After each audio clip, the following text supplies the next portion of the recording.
Seller కట్టండి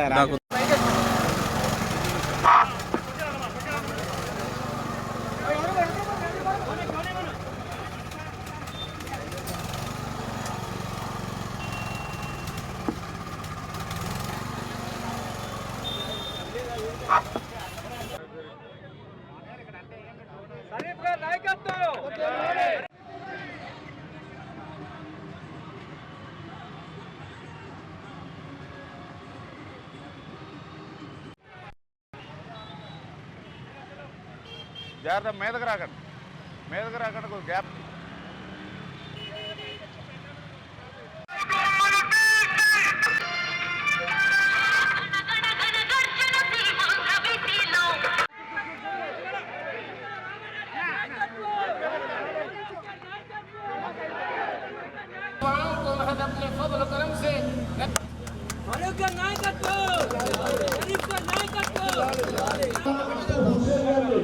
న్యాయం చేయడానికి ఆయన మాకు జనసేన పార్టీ మీటింగ్ జరిగింది సార్.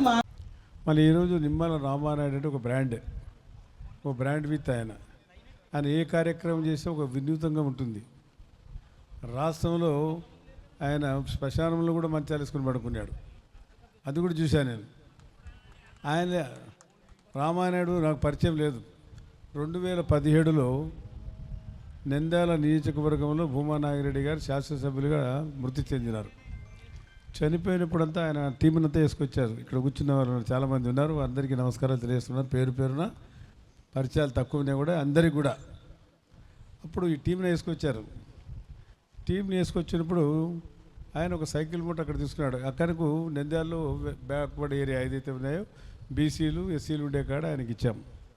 ఆయన ఉదయాన్నే 6 గంటలకే లేచిపోయి సైకిల్ మోటార్ తెప్పుకొని టీ హోటల్ దగ్గర కూర్చొని అక్కడ గెట్ టుగెదర్ అంతా ఒకరిని పరిచయం వినేవారు తెలియదు. వరకు కొత్తవాడు కాబట్టి ఆ ప్రాంతం కొత్త ప్రాంతం, రాయలసీమ ప్రాంతం. ఆ ప్రాంతంలో ఒక టీ హోటల్ కాడని ఇలా ఒక్కొక్కరి తల ఒక మూలకు పంపించి అక్కడ ప్రజా అభిప్రాయ సేకరణ చేశారు. సేకరణ చేసి ప్రతి అందరూ కూడా ఆయన గురించి మాట్లాడేవారు. ఎవరు రామానాయుడు గారు అంటే ఆయన పొద్దున్న 5 గంటలకు 6 గంటలకు వచ్చి అన్ని సందులు గొంతులు అన్నీ తిరిగి అక్కడ మహిళలతో వాళ్ళతో రియాక్ట్ అయ్యి అందరితో మాట్లాడి సంక్షేమ అభివృద్ధి కార్యక్రమాలు ఏమున్నాయి, పార్టీ పరంగా ఏ రకంగా ఉన్నారు, ప్రజలు ఏ రకంగా ఏ మూడ్లో ఉన్నారు అనే విషయాల గురించి ఎప్పుడు తెలుసుకొని పార్టీకి ఇప్పటికప్పుడు తెలియజేసేవాడు రామానాయుడు గారు. అంతవరకు పరిచయం లేదు. తర్వాత అందరూ కూడా పరిచయం చేసి అక్కడ మీటింగ్లు సమావేశాలు ఏర్పాటు చేశారు. చాలా పెద్ద ఎత్తున తెలుగుపేట బహుశా మన ఇప్పటికీ మర్చిపోయారు ఆయన. ఇప్పటికీ ఫోన్లు వస్తూ ఉంటాయి బహుశా నాకు తెలిసినంత వరకు. ఇక్కడే చాలా అంత బ్రహ్మాండంగా పనిచేసినాడు కాబట్టి నాకు ఆ రోజు నేను కూడా బిజీగా ఉన్నాను కాబట్టి నాకు స్థానికంగా పెద్ద పరిచయం లేదు. ఒక సమావేశం ఏర్పాటు చేశారు నేను అక్కడ.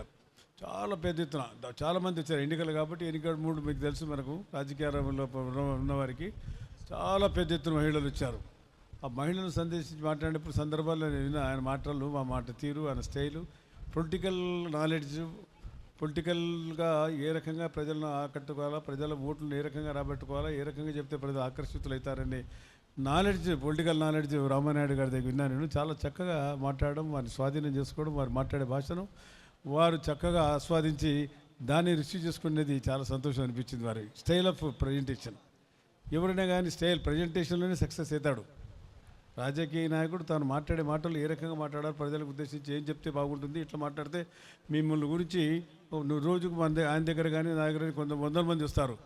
నేను కూడా ఆయన వచ్చిన నేను మన మనసులో ఏముంది, వాడు ఎందుకు వచ్చాడు, ఏం కదా అని మేము అనుకుంటాం. రాజకీయ నాయకులు అంత అనుభవం ఉన్న వ్యక్తి, చిన్నపిల్లవాడైనా ఆయన అనుభవం వచ్చింది. నాకన్నా చాలా చిన్నవాడు, మేమంతా నాకన్నా పెద్దవాడు. మా అన్న అల్లు సత్యనారాయణ గారు చాలా సందర్భాలు నాకు పిలిచారు, చెప్పాడు ఆయన్ని.